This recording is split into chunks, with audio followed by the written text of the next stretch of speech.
105 FM Your Lifestyle. Ya rekan-rekan, masih bersama dengan Luna tentu saja di malam hari ini yang menemani ruang dengar Anda ya. Dan beranjak dari program acara Lost Lowdown, kita sudah berada dalam program acara Observasi Raw ya. Dan seperti biasa nih rekan-rekan FM, di hari Rabu malam di formasi pukul 20, di malam ini lebih 14 menit kita sudah ada talk show bersama dengan IAIN Kota Padang Sidimpuan ya. Nah kali ini narasumbernya bersama Una. Sudah ada salah satu dosen dari Fakultas Ekonomi dan Bisnis Islam, ada Ibu Sri Lestari MEI ya. Mungkin kita sapa dulu nih rekan FM. Assalamualaikum warahmatullahi wabarakatuh, Bu.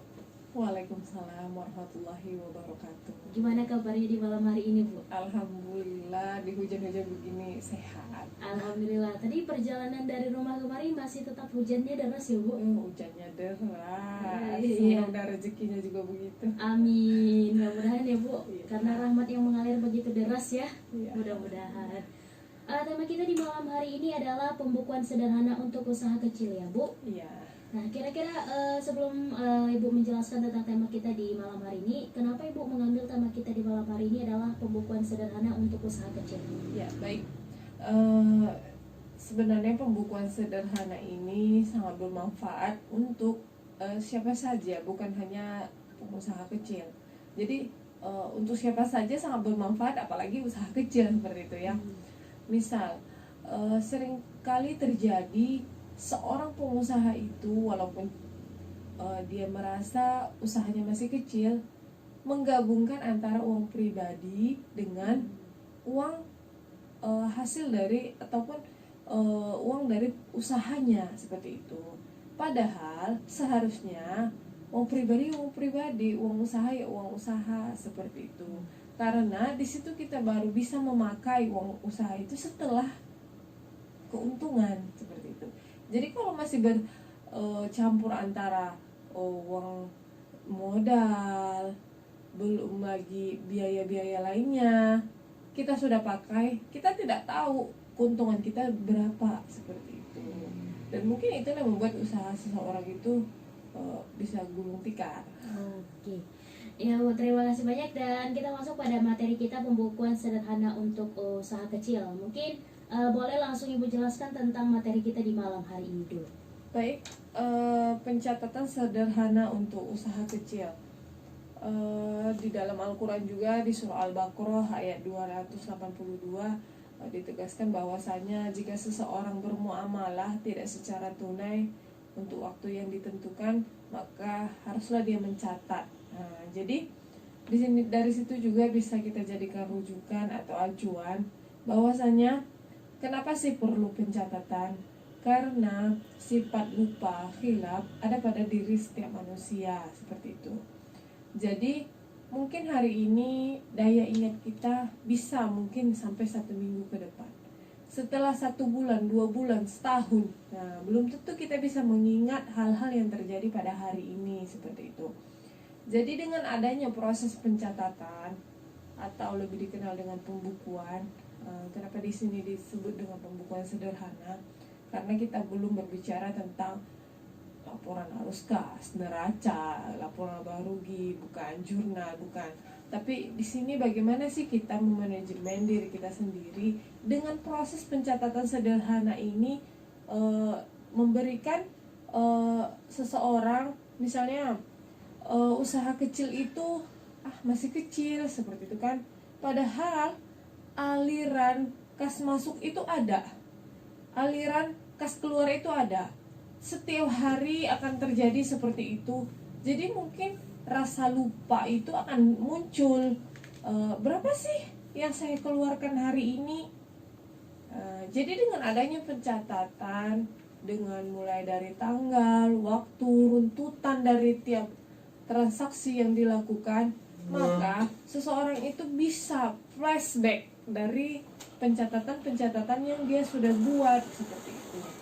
Jangankan usaha kecil, seorang ibu yang ingin belanja ke pasar saja, berapa sih uang yang saya bawa? Saya bawa uang 100.000, ingin membeli kebutuhan 2 hari misal. Di dalam yang 100.000 ini juga ada ongkos. Dia mau naik angkot atau mau naik beca berapa? Jangan-jangan dengan tidak adanya pencatatan, tadinya dia mau beli cabai, bawang, sayur, ikan, lauk pauk, segala macam. Tiba-tiba di pasar, Bu, serbet lagi murah loh Bu. Nah, bisa jadi nanti dengan tidak adanya proses pencatatan tersebut, dia tidak tahu yang mana sih yang perlu, mana yang utama dibandingkan yang lain. Akhirnya apa? Tadinya 100.000 diniatkan udah bisa lauk pauk untuk 2 hari atau 3 hari, jadinya cuma dapat 1 hari seperti itu. Jadi dengan proses pencatatan ini akan memberikan manajemen untuk diri kita sendiri, memberikan efek mudah ataupun bisa mengingat apa yang sudah kita lakukan di hari-hari sebelumnya. Selain itu, usaha kecil ini kan suatu saat pasti kita harapkan berkembang.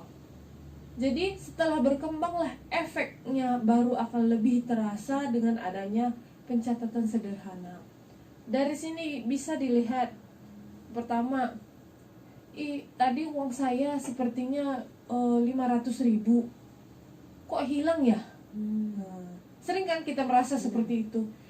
Rupanya tadi pergi beli sesuatu, tapi kan udah lupa seperti itu.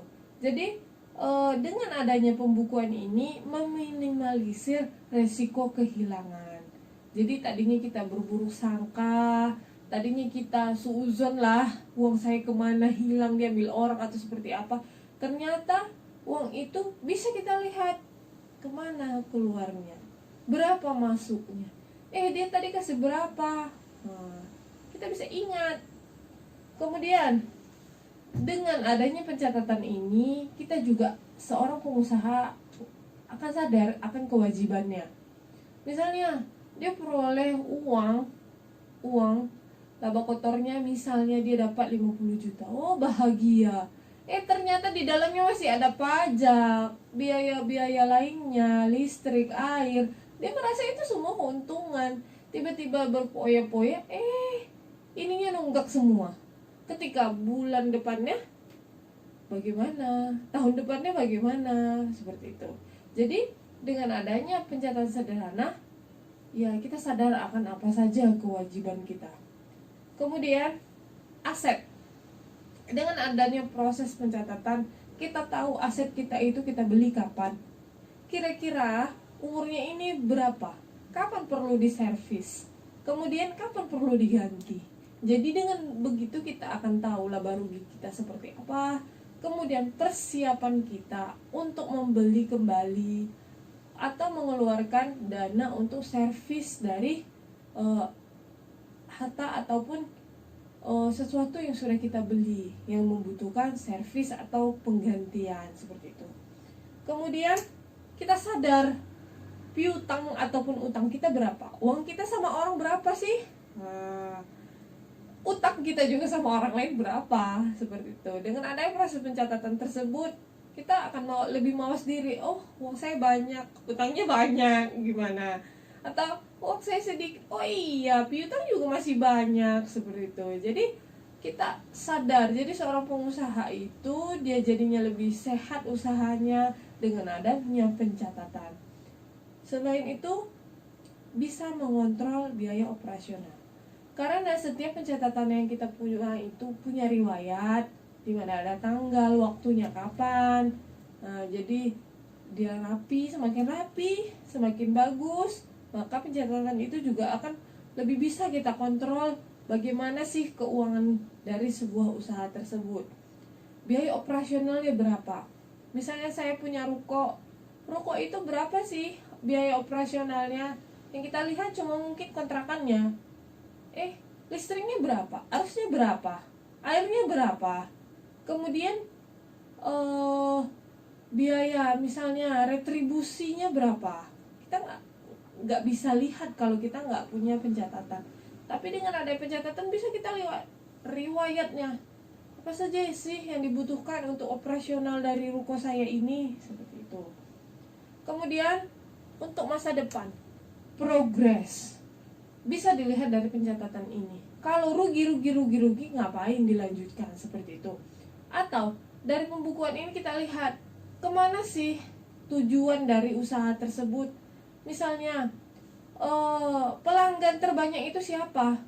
Jadi kita sadar konsumen kita itu siapa sih sebenarnya, seperti itu. Jadi mungkin kita akan lebih fokus ke sana dibandingkan yang lain selama ini mungkin dengan promosi yang banyak ternyata ke situ penjualannya sedikit. Atau misalnya ini minatnya tinggi, jadi kita bisa fokus ke sana. Misalnya pelayanannya ke sana, seperti itu. Jadi tujuan atau progres bisnis ke depannya bisa juga dilihat dari pencatatan yang kita lakukan, seperti itu. Selamat malam Your Lifestyle. Rekan Ro masih bersama dengan Una dan juga narasumber kita di malam hari ini. Ada Ibu Sri Lestari MEI dari Fakultas Ekonomi dan Bisnis Islam IAIN Kota Padang Sidimpuan. Baiklah Bu, sebelum Una bacain pertanyaannya, karena memang ada beberapa yang belum disampaikan oleh Ibu, mungkin kita lanjutkan aja dulu untuk materi kita di malam hari ini. Baik, terima kasih. Sebenarnya bagaimana sih setelah pemaparan tadi, pencatatan sederhana ini, apa sih step by step yang bisa dilakukan oleh seorang pengusaha kecil seperti itu. Yang pertama ya, apa sih itu analisis laporan keuangan seperti itu kan? Karena tujuan dari pencatatan ini nanti pasti adalah laporan keuangan. Laporan keuangan itu ya bagaimana memperoleh pemahaman tentang situasi keuangan organisasi maupun pribadi untuk membuat keputusan investasi, pinjaman, atau tinjauan yang melibatkan mengidentifikasi data penting daripada laporan keuangan tersebut. Jadi dengan adanya laporan keuangan ini, seseorang bisa memutuskan apa yang akan mereka laksanakan, apa yang akan mereka lakukan, baik itu dalam pemodalan, investasi, kreditur, ataupun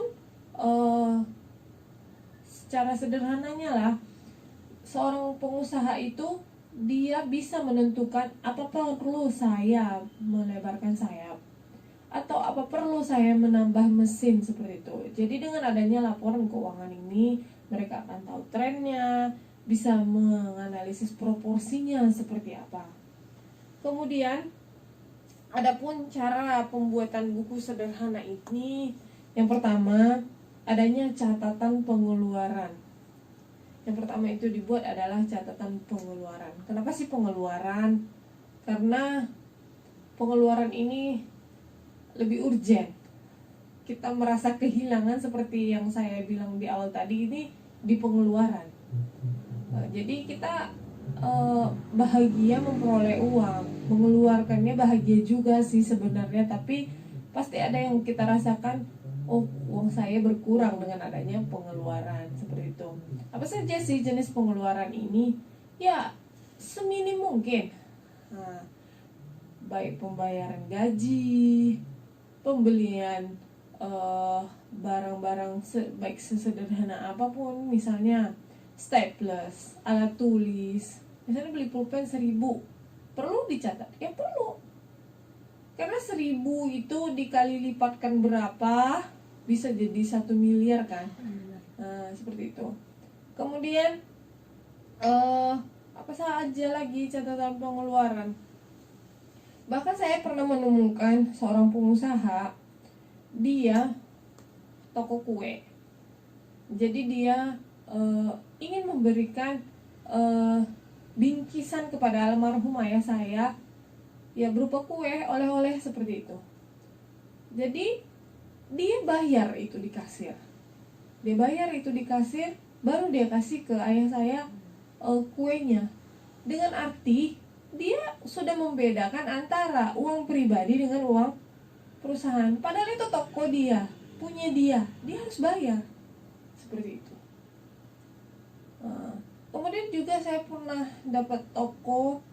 Ketika itu saya ada undangan hajatan, saya undang, Bu, kita ada hajatan seperti ini. Maaf, saya nggak bisa hadir. Dia heboh mencari tasnya, mau kasih amplop. Padahal laci di depan dia isinya uang semua, seperti itu. Dia heboh cari tasnya. Kenapa?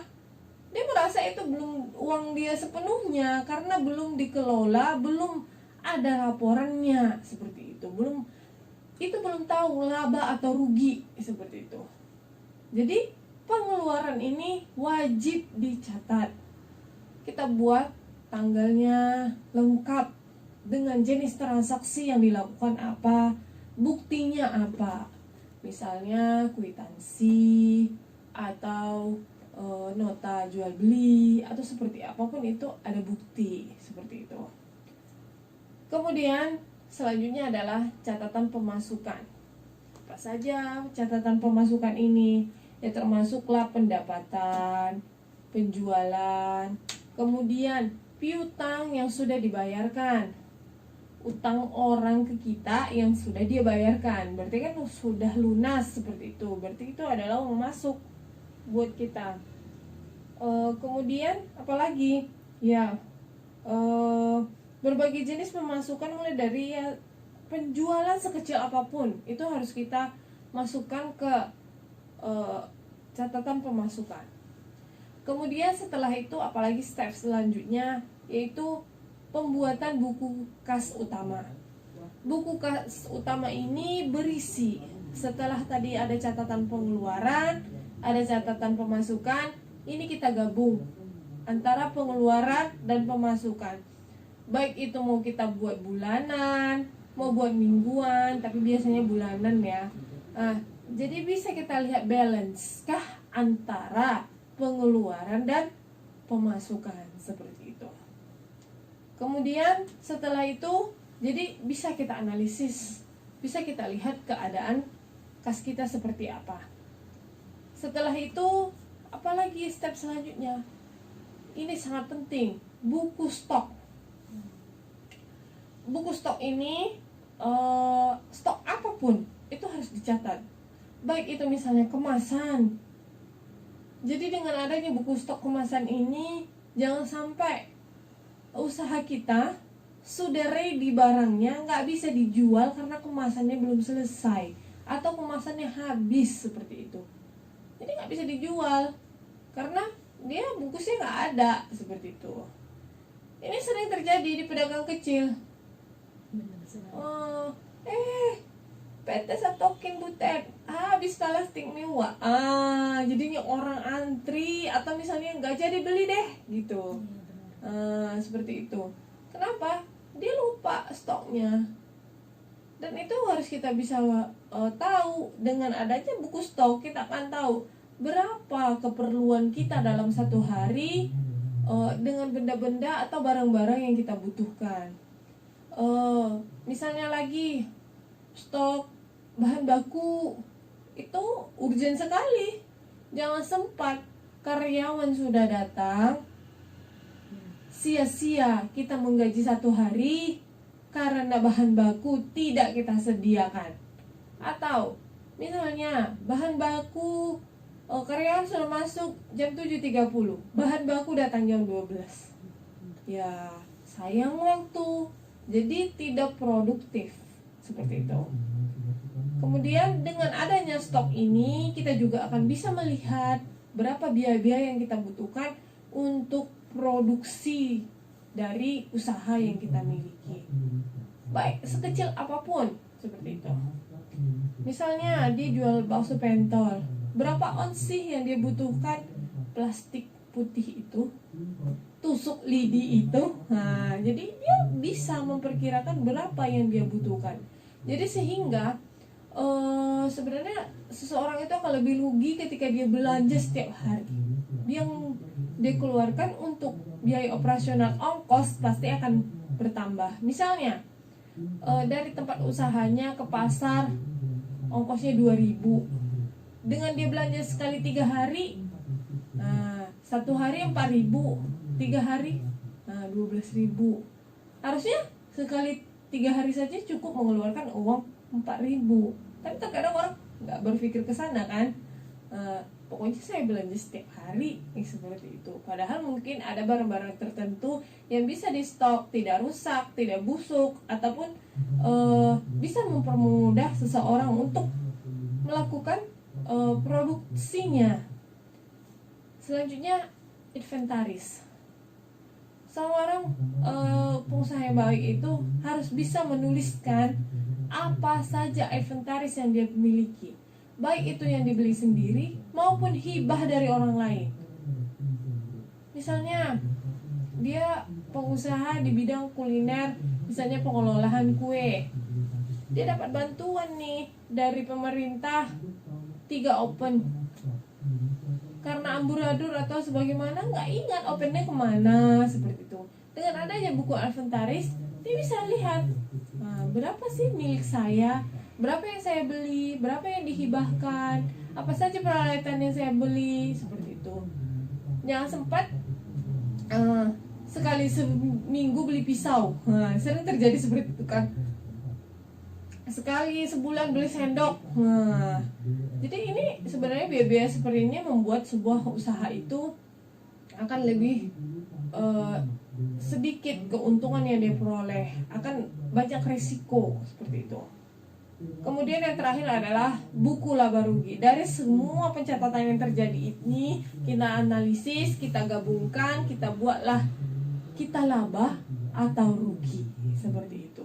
Jadi ada penarikan kesimpulan dari pencatatan yang kita lakukan. Kita bisa menyimpulkan kita memperoleh laba atau rugi, seperti itu. Karena ya cuma yang dua itu. Kalau stagnan, nggak laba, nggak rugi, pasti rugi, seperti itu. Kalau misalnya dia modalnya cuma balik modal, itu rugi. Kenapa? Dia nggak membayar usahanya, seperti itu. Dia nggak punya keuntungan dari usahanya, pasti harus lebih dari modal yang kita keluar, seperti itu. Ya, terima kasih Bu. Dan ini jadi udah ada sebuah pertanyaan ya, seperti yang Bu sampaikan tadi, kalau misalnya hanya balik modal itu berarti rugi ya Bu ya? Ya rugi lah. Iya, karena nggak terbayar sih sebenarnya. Apa yang dibayar? Kita capek jadi pengusaha, kita pakai pikiran kita, Iya, tiba-tiba uang yang kita punya kita keluarkan capek-capek, baliknya segitu juga. Kita modal 1 juta, balik 1 juta, itu sebenarnya menurut saya rugi, bukan keuntungan ataupun stagnan. Enggak, malah lebih fatal, itu rugi. Tapi kalau bisa dilihat ya Bu ya, masyarakat di Indonesia kayaknya masih banyak berpikir yang penting modalnya balik gitu. Nah, jadi kalau modalnya balik, untungnya di mana? Iya, Atau mungkin gini ya, dia jual lontong, udah makan sekeluarga, itu untungnya gitu. Iya, ada juga beberapa case sih kayak gitu ya Bu, ada beberapa kejadian juga yang kayak gitu. Tapi kalau dilihat kebanyakan masih beranggapan nggak apa-apa deh, yang penting modalnya balik gitu. Bahkan ada yang bilang kalau modalnya nggak balik kan gawat juga, yang penting modalnya aja dulu balik gitu Bu. Itu sebenarnya daripada gitu ya. Iya, daripada mencari buah si malakama itu. Iya. Oke, baik Bu. Ini ada satu pertanyaan dari live Instagram ya. Nah, jadi di sini yang ditanyakan kalau untuk kita ada usaha ya Bu ya. Jadi ketika usahanya itu apalagi misalnya usaha yang diminatin orang, apalagi tengah weekend kayak contohnya mungkin di tempat wisata gitu. Tapi katanya dia pernah mengalami satu kejadian di pas lagi weekend gitu, dia malah rugi nih Bu. Kira-kira itu karena memang dia mungkin pas lagi rame-ramenya orang kelupaan apanya atau gimana, itu kenapa bisa Bu? Biasanya terjadi rugi itu yang pertama force major, ataupun misalnya keadaan di luar kendali kita. Misal seorang penjual, misalnya dia menjual di tempat-tempat wisata, ketika terlalu ramai orang, duit saya 50.000, 5.000. Itu sebenarnya manajemen itu sangat perlu ya. Bagaimana kita manage supaya kita bisa mengendalikan konsumen kita. Jangan konsumen yang mengendalikan kita, seperti itu. Kenapa? Ketika seorang itu tidak bisa mengendalikan usahanya, bagaimana dia bisa berprinsip kehati-hatian, memberikan perhatian? Itu tugas seorang pengusaha, memberikan pelayanan yang optimal. Jadi itu tidak bisa sempurna kalau jumlah dari konsumen yang kita dapatkan hari itu tidak sesuai dengan kapasitas yang kita miliki. Itu tidak akan sempurna, tidak akan terjadi. Misalnya sebuah kafe, dia kapasitasnya 100 orang, datang 1000 orang, amburadul dong. Seperti itu. Jadi bukan ketika semuanya itu banyak, kita merasakan kalau rame itu untung. Belum tentu seperti itu. Karena kita tidak bisa melayani secara optimal sesuai dengan kemampuan yang kita miliki, seperti itu. Baik, terima kasih banyak Bu. Nah, jadi mungkin wajar-wajar aja sih ya, banyak yang rugi ketika lagi weekend atau apa. Iya. Mungkin karena hal tersebut ya Bu ya. Iya, karena kita tidak bisa memberikan pelayanan yang lebih optimal seperti itu. Oke, baik nih Bu. Jadi kita juga sering melihat ya Bu kasus untuk usaha-usaha kecil kayak contohnya jual gorengan atau jual lontong pecel gitu kan.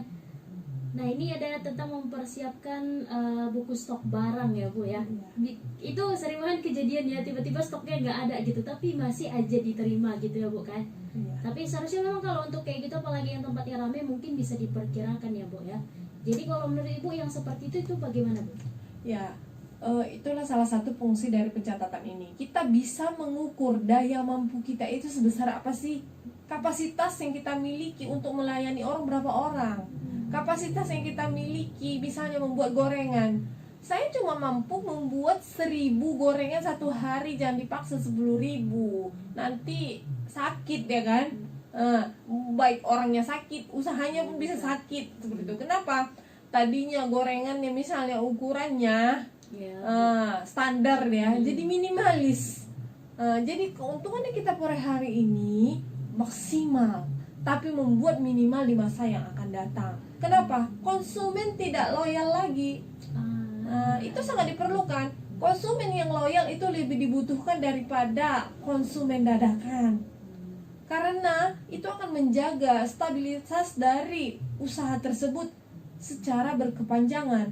Kalau misalnya konsumen dadakan, itu akan hanya memberikan kita keuntungan ya sehari itu saja, seperti itu. Tapi banyak juga orang yang merasa bahagia seperti itu. Misalnya ini sebelum pandemi ya, penjual dadakan di 17 Agustus, penjual dadakan di hari Lebaran, puasa. Itu mereka dapat rezeki bombastis seperti itu kan. Tapi kan usaha-usaha tersebut tidak bisa berkepanjangan, hanya ibaratnya musiman seperti itu. Tapi kalau memang usaha kita itu memang itu setiap hari dan berkelanjutan sampai waktu yang tidak ditentukan dan kita berharap itu berkepanjangan atau bisa dilebarkan seperti itu, ya memang kita harus menyadari kapasitas kita berapa. Pengusaha yang baik itu ya, maaf Bu, full orderan hari ini, jika mau datang kembali. Atau bisa kan punya jadwal, kita udah bisa tentukan. Kalau dengan adanya buku stok, kita bisa tentukan, maaf Bu, orderan bisa dibuka kembali tanggal sekian. Nggak apa-apa, kita tegas saja. Justru itu dia meletakkan bahwasanya dia itu adalah pengusaha ataupun usahanya memang punya banyak minat gitu. Oke, baik, terima kasih banyak Bu. Dan ini juga satu pertanyaan terakhir dari live Instagram ya Bu. Nah, jadi katanya dia di sini punya usaha makanan ya Bu, kayak delivery gitu, kemudian via online. Jadi gimana nih Bu, katanya kalau misalnya kan kalau pembukuan ditulis langsung gitu mungkin agak rumit dan saya juga nggak terlalu bisa karena waktu yang mau masak kemudian mengantarkan lagi. Jadi kira-kira Bu ada cara yang lebih mudah nggak untuk itu? Itu gunanya smartphone itu ya. Sudah banyak sekarang aplikasi sederhana yang ditawarkan melalui aplikasi kita, terserah mau pilih yang mana, download. Seperti itu. Kita tinggal lihat ulasannya, atau bisa juga dengan banyak free. Jadi kita tinggal coba, oh ini cocok dengan saya, nggak cocok, ganti lagi. Sepuas hati. Kalau pencatatan sederhana itu banyak sekarang. Jadi kalau dari Ibu sendiri tips-tips untuk memilih aplikasi itu gimana? Begini, aplikasi yang kita gunakan itu disesuaikan dengan kebutuhan yang kita punya. Kalau misalnya seperti delivery, pasti dia punya jam. Nah, berarti kita lihat aplikasi yang banyak menggunakan time. Dia timenya bagus. Dia mulai dari per hari itu jam dia lihat, seperti itu. Ada memang dia lebih kepada spesifik. Spesifiknya misalnya kolom-kolomnya banyak apa saja gitu. Tapi kan mungkin yang delivery tak perlu dia banyak kolom, yang perlu dia adalah time, supaya bisa dia manajemen setiap waktu jam-jam berapa saja pengantaran yang terjadi dan berapa sampainya, berapa kapan uangnya nyampe. Seperti itu. Pasti dia butuh, kalau misalnya ada yang bayarnya melalui via transport atau yang lainnya gitu kan. Nah, jadi dia bisa lihat. Berarti kita sesuaikan dengan apa yang kita butuhkan. Oh, bisa dicoba-coba kok. Iya, benar sekali ya Bu ya. Jadi tadi untuk yang bertanya mungkin boleh dicoba-coba aplikasinya, kayaknya banyak ya Bu ya. Banyak. Nah, oh kalau cari kata kuncinya gimana nih Bu? Mana tahu bisa membantu juga. Ya udah, pembukuan sederhana. Oh, pembukaan sederhana aja ya Ya, Bu. nanti kita sebut Iya, iklan. benar sekali. Nah, rekan-rekan yang bertanya tadi mungkin boleh dicari di App Store Anda ataupun di internet ya. Silahkan.